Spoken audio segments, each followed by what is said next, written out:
Hello বন্ধুরা, বাড়িতে দই কাতলা বানাতে গেলে চ্যানেলটিকে সাবস্ক্রাইব করে রেসিপিটা দেখতে থাকুন। প্রথমে এই কড়াইতে কিছুটা তেল দিয়ে তেলটা গরম হয়ে যাওয়ার পরে নুন হলুদ মাখিয়ে রাখা কাতলা মাছগুলো একে একে কড়াইতে ভেজে নেব।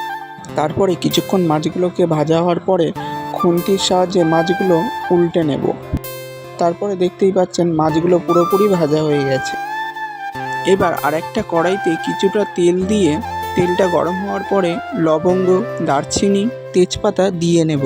তারপরে পরিমাণ মতো পেঁয়াজ বাটা, আদা বাটা, রসুন বাটা দিয়ে নেব। তারপরে টমেটো কুচি, যেটা আপনারা টমেটো পেস্ট করেও দিতে পারেন। তারপরে ভালো করে কষিয়ে নেব। এবার পরিমাণ মতো হলুদ গুঁড়ো, লঙ্কা গুঁড়ো আর একটু নুন দেব। তারপরে 5 মিনিট মতো মশলাটাকে কষিয়ে নিয়ে আগে থেকে চিড়ে রাখা লঙ্কাগুলো দেব। তারপরে আগে থেকে ভেজে রাখা মাছগুলো একে একে মশলাটা দিয়ে একটু কষিয়ে নেব। তারপরে আগে থেকে ফাটিয়ে রাখা টক দই, কাজু বাদামের পেস্ট এবং চারমগজের পেস্ট দিয়ে ফাটিয়ে নিয়েছিলাম, যেটা আপনারা একে একেও দিতে পারেন। তারপরে একটু ভালো করে কষিয়ে নেব, যাতে মশলাগুলো ভালো করে মাছগুলোর গায়ে লাগে। তারপরে একটু কিছুক্ষণ রেখে আমরা পরিমাণ মতো জল দিয়ে নেব। এটা আপনারা আপনাদের পরিমাণ মতো জল দিয়ে নেবেন।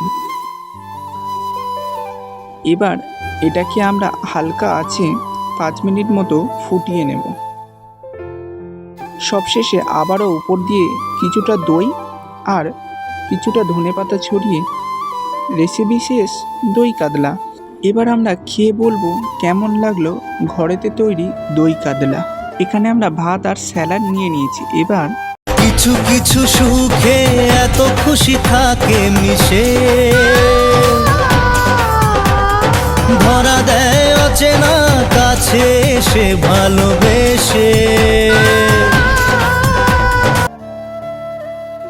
এবার খেয়ে দেখা যাক কেমন লাগলো।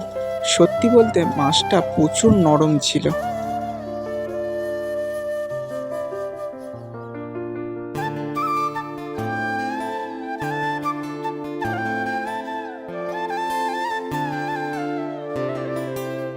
সত্যি বলতে আমাদের দারুণ লেগেছে এই রেসিপিটা।